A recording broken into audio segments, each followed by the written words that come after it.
Well,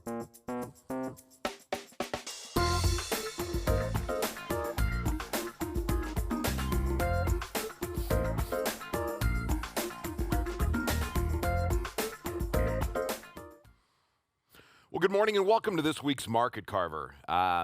If anything, there is no way that I can overstate the importance of what is going on right now in this week. Some of you, many of you will remember an article I wrote years ago that say, do dates matter? I always worry about October 9th and 10th in terms of what's going on. We've got a whistleblower that came out against Facebook, totally uprooted some of the technology stocks and some of the bigger names that are going on this week. Is it that? Is it the story?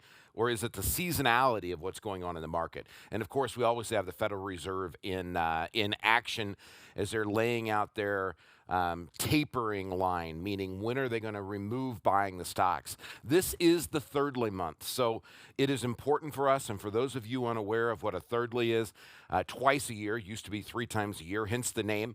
We bring our families together, break bread, and talk about what's going on in the market. And this first one is the headline came from the Wall Street Journal, and I just had to laugh at it. The information is so important and matters so much to those of us that have built our own retirement plans that the idea that it's titled A Quick Note on Volatility just truly shocked me.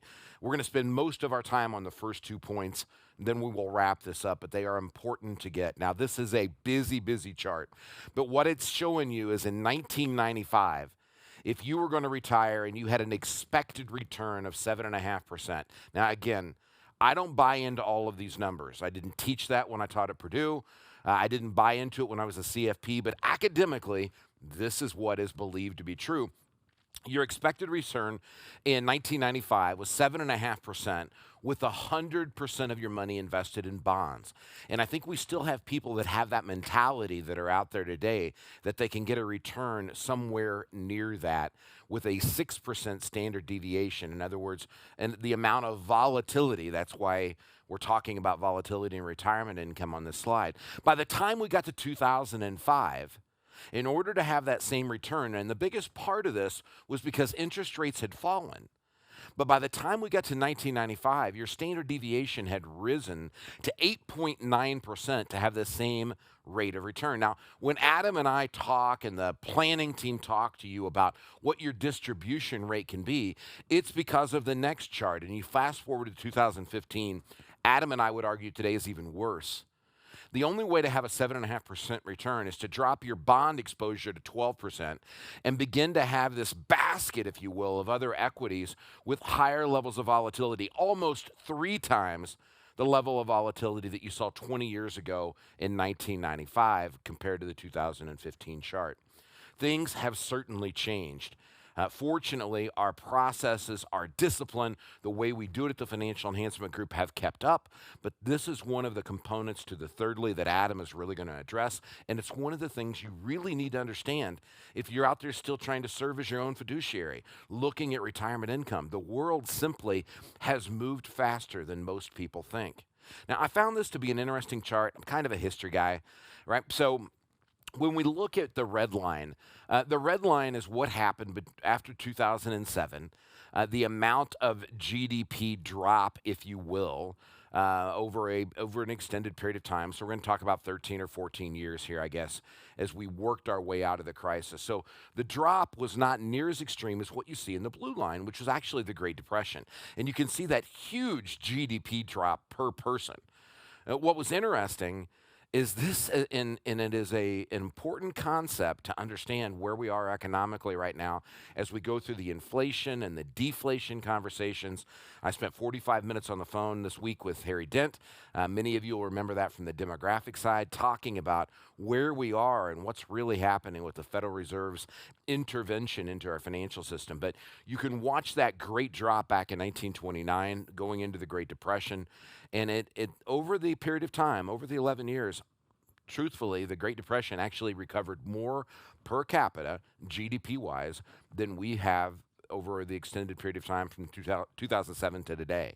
That may not mean a lot economically, But it is a very, very interesting point, and one of those things that I think we have to keep in the back of our mind as we talk about how long can this bull market go on, how long can the economy continue to expand.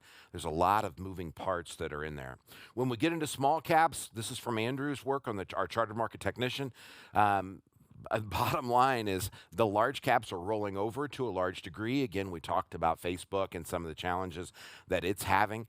Small caps are continuing to do well. And when you look at that asset size and breadth, when you break that down, you get the 400, which the mid caps, the 600 are the small caps, and then the S&P 500 at the bottom of the chart. You can see that it's trying to work its way back up. Not been a really good week so far, but we came out of September the worst seasonality for the market historically in terms of where we are. And I always worry about October 9th and 10th. It's just the way that it is.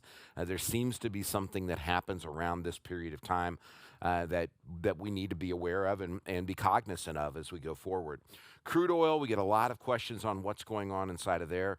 A lot of this story has really been missed. Europe's having some huge challenges in terms of what's going on in terms of lack of supply.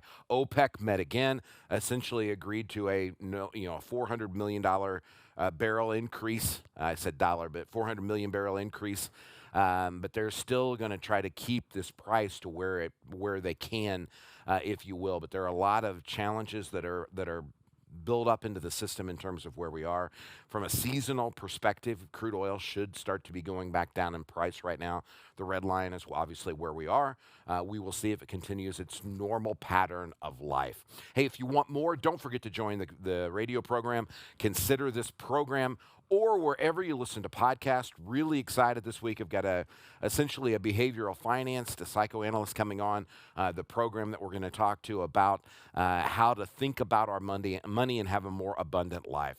Hope you have an outstanding week. If there's anything we can do at all be of service, please don't hesitate to let us know. Take care and have a great week.